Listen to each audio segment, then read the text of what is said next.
Hello guys, this is Anubhav Kaushik and you are welcome our channel UPSC accessible. आज का हमारा topic है causes of climate change. Chapter 12, class 11th NCERT geography. Chapter का नाम है climate change, sorry world climate and climate change. ठीक है, यहाँ तक समझ आ गया।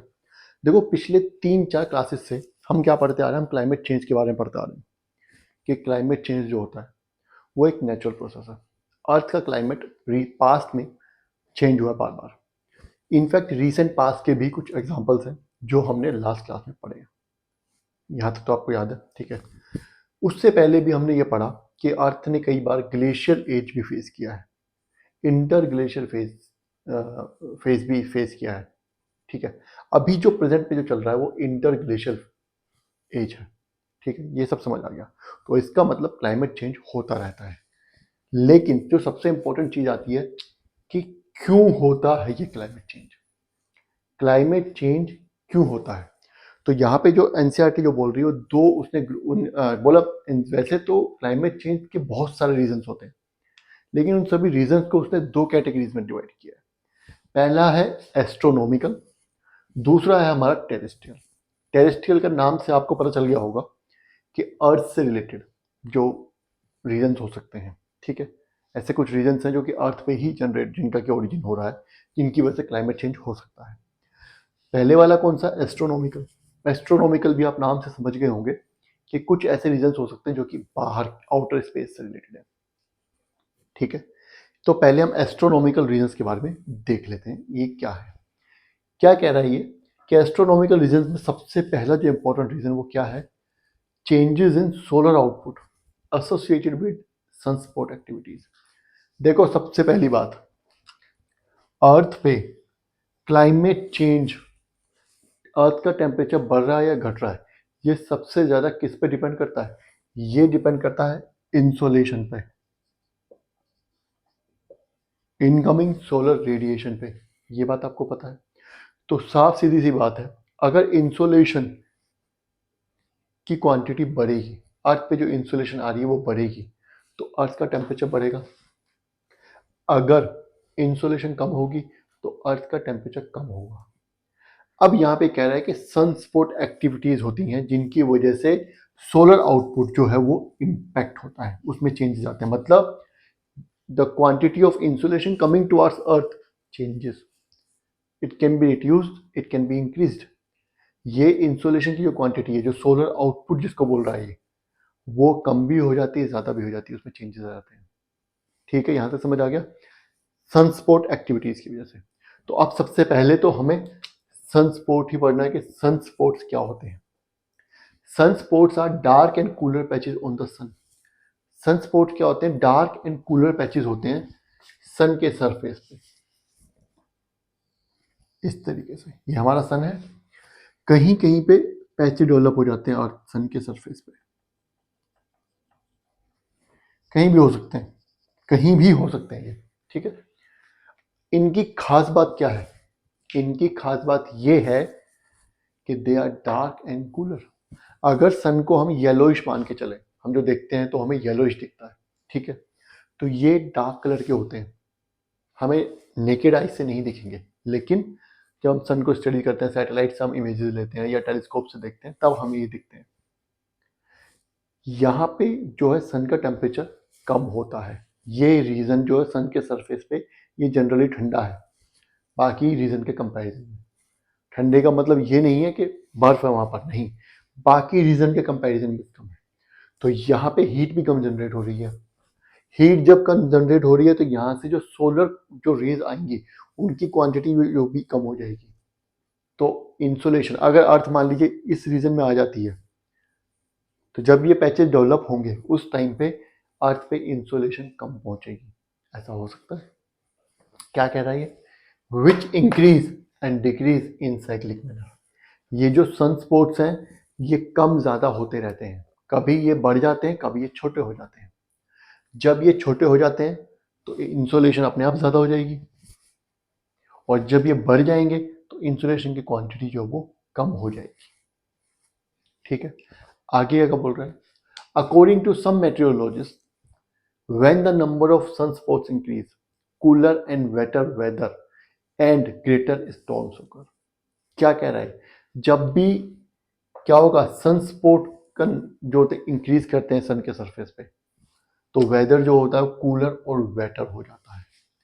ऑब्वियस सी बात है, अगर सन का टेम्परेचर कम हो जाएगा, सन का टेम्परेचर कम नहीं होता, इस कुछ रीजन का टेम्परेचर कम हो जाता है, ठीक है। अगर ऐसा हो रहा है और अर्थ जो वो इसी रेंज में आ रही है, तो क्या होगा, अर्थ पे इंसुलेशन कम रिसीव की जाएगी अर्थ बाय द अर्थ, ठीक है। तो ऑब्वियस सी बात है, जब इंसुलेशन कम आएगी तो टेम्परेचर कूलर भी हो जाएगा और वेटर भी हो जाएगा। साथ साथ ग्रेटर स्टॉर्मिनेस होकर अर्थ पे स्टॉर्म्स भी ज्यादा होंगे, ठीक है। ऐसा कुछ मेटेरोलॉजिस्ट का मानना है, ठीक, थ्योरी दी है। A decrease in sunspot numbers is associated with warm and dry conditions. आगे क्या कह रहा है कि अगर ये सनस्पॉट्स डिक्रीज हो रहे हैं, कम हो रहे हैं, या इनके नंबर्स कम हो रहे हैं, तो क्या होगा, इंसुलेशन ज्यादा आएगी अर्थ पे, तो warm and dry conditions will be there. समझ आ गया यहाँ तक, ठीक है। सब कुछ क्या इंसुलेशन पे डिपेंड करता है कि अर्थ पे इंसुलेशन कितनी आ रही है। अगर सनस्पॉट्स बढ़ेंगे तो इंसुलेशन कम आएगी, अगर सनस्पॉट्स घटेंगे, ठीक है, तो इंसुलेशन ज्यादा आएगी, बस। Yet these findings are not statistically significant. ये सिर्फ थ्योरीज है, अभी हम इनके बारे में उतना ज़्यादा मतलब 100% श्योर होकर नहीं कह सकते, लेकिन हाँ, ज़्यादातर साइंटिस्ट का, ज़्यादातर मेट्रोलॉजिस्ट का ऐसा मानना है, ठीक है। ये समझ आ गया, चलिए अब आगे बढ़ते हैं।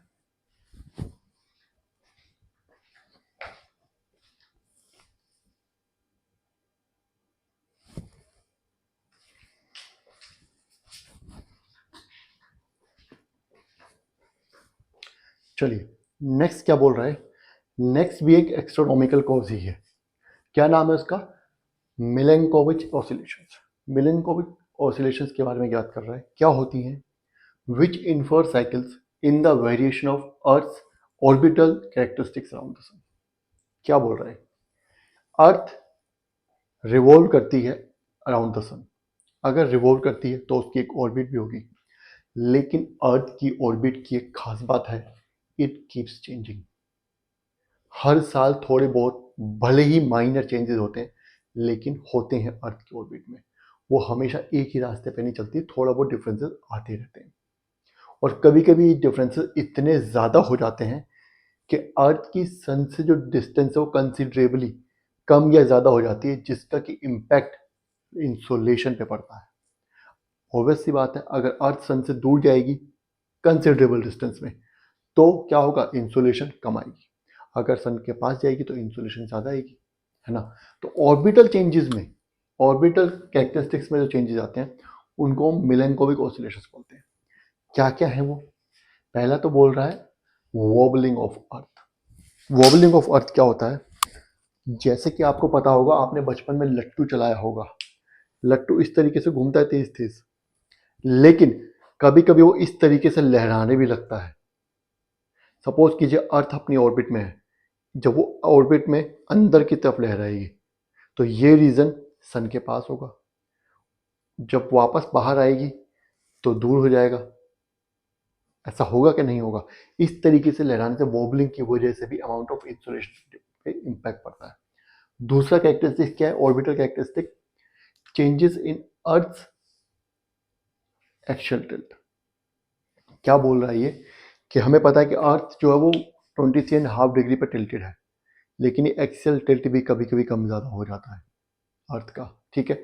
तो ऑब्वियस सी बात है, डायरेक्ट इम्पैक्ट इंसुलेशन पे पड़ेगा ही। आज जो पोलर रीजन जो है कम, जहाँ पे मिल रही है, कम इंसुलेशन मिल रही है, क्यों मिल रही है, क्योंकि ये टिल्टेड ज़्यादा है। अगर ये टिल्ट कम ज़्यादा हुआ तो इंसुलेशन के अमाउंट पे इम्पैक्ट पड़ेगा कि नहीं पड़ेगा, बिल्कुल पड़ने वाला है, ठीक है। और ये भी हमें पता है, मैं आपको पहले बता चुका हूँ कि अर्थ जिस ऑर्बिट में रिवॉल्व करती है, वो ऑर्बिट भी अर्थ की कभी छोटी बड़ी होती रहती है। पेरिहीलियम एपीहीलियन बोलते हैं ना उनको, मैंने आपको पहले बता चुका हूँ, पेरिहीलियन एपीलियन, जब अर्थ अर्थ से क्लोज होती है और जब अर्थ से दूर होती है, उस चीज़ का भी इम्पैक्ट पड़ता है अमाउंट ऑफ इंसुलेशन पे, ठीक है। आगे क्या बोल रहे हैं, all these alter the amount of insolation received from the sun. इन सभी रीजन से क्या होता है, अमाउंट ऑफ इंसुलेशन पे इम्पैक्ट पड़ता है जो कि सन से रिसीव की जा रही है। Might have a bearing on climate, और जिसकी वजह से क्लाइमेट पे इम्पैक्ट भी पड़ेगा। अगर इंसुलेशन पे इम्पैक्ट पड़ेगा तो क्लाइमेट पे तो इम्पैक्ट पड़ना ही है। ठीक है, चलिए आगे बढ़ते हैं।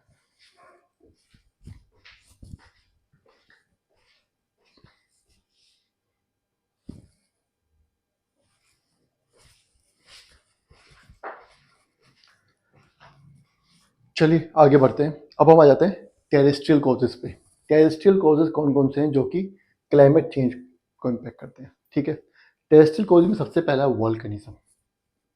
आप देखिए वोल्केनिज्म का क्लाइमेट चेंज से क्या मतलब है? जी हाँ है, volcanism is also another cause for climate change. How?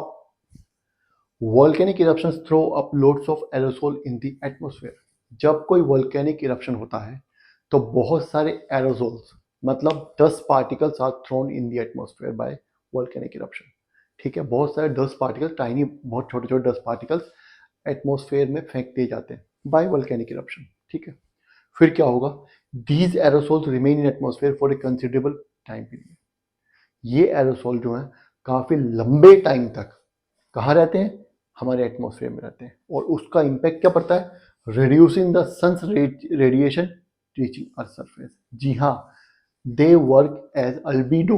अल्बीडो का काम करते हैं, वो सनरेज को अर्थ तक पहुंचने ही नहीं देते, अर्थ के सरफेस पे पहुंचने से पहले ही रिफ्लेक्ट कर देते हैं सन की रेडिएशन को। तो ऑब्वियस सी बात है, amount of insolation reaching earth surface is reduce, तो क्लाइमेट चेंज तो होगा ही, क्लाइमेट भी तो कम हो जाएगा। ठीक है, टेम्परेचर तो अपने आप कम हो ही जाएगा। सबसे जो रिसेंट एग्जांपल है इसका, दो वोल्केनिक इरप्शंस हुए, पिनाटोबा और अल्सियोन। ठीक है, after recent Pinatubo and Alcyone volcanic eruption, recent से इसका मतलब है 1990s के आसपास। ठीक है, the average temperature of earth fell to some extent for years. जो अर्थ का एवरेज टेम्परेचर है वो कुछ सालों के लिए कम हो गया था। समझ रहे कितना बड़ा इंपैक्ट पड़ता है वोल्केनिक इरप्शन से? वोल्केनिक इरप्शन दोनों काफी बड़े वोल्केनिक इरप्शंस थे। इतने ज़्यादा एरोसोल्स रिलीज हुए थे एटमॉस्फेयर में कि उन्होंने सनरेज को, कि जो सन के रेडिएशन जो आ रहे हैं अर्थ पे, उनको रिफ्लेक्ट कर दिया, आउटर एटमॉस्फेयर से ही बाहर भेज दिया, सरफेस तक पहुंचने नहीं दिया सन के रेडिएशन को। तो इस वजह से क्या हुआ? इस वजह से आज का टेम्परेचर जो कुछ सालों के लिए कम हो गया था। ठीक है, आगे क्या कह रहा है? The most important anthropogenic effect. अब ये कह रहा है सबसे जो इंपॉर्टेंट चीज है वो है एंथ्रोपोजेनिक इफेक्ट। एंथ्रोपोजेनिक मतलब ह्यूमन इंड्यूस्ड एक्टिविटी। जहां पे एंथ्रो लग जाए समझ जाना ह्यूमन का हाथ है। एंथ्रोपोजेनिक इफेक्ट जो है, climate is increasing is on climate is the increasing trend in the concentration of green house gases. हमारी ह्यूमन एक्टिविटीज की वजह से concentration of green house gases जो है वो एटमॉस्फेयर में बढ़ती जा रही है, which is likely to cause global warming, जिसकी वजह से ग्लोबल वार्मिंग हो रही है एंथ्रोपोजेनिक फैक्टर्स की वजह से। ठीक है, एंथ्रोपोजेनिक फैक्टर्स की वजह से क्या होता है? इसकी वजह से ग्रीन हाउस गैसेज का कंसंट्रेशन एटमॉस्फेयर में बढ़ रहा है और उस कंसंट्रेशन की वजह से ग्लोबल वार्मिंग हो रही है। कैसे होती है, क्यों होती है, इसके लिए हमें नेक्स्ट वीडियो पे जाना पड़ेगा। नेक्स्ट वीडियो हमारी ग्लोबल वार्मिंग के ऊपर ही है। ठीक है, तो ग्लोबल वार्मिंग में क्या क्या है वो हम अगली वीडियो में डिस्कस करेंगे। तब तक आपको ये वीडियो देखनी है, कुछ समझ नहीं आना है तो कमेंट कर दीजिएगा, मैं वो टॉपिक दोबारा बता दूंगा। ठीक है, बाकी अगर वीडियो पसंद आई है तो लाइक करनी है और चैनल को सब्सक्राइब करना है। Thank you.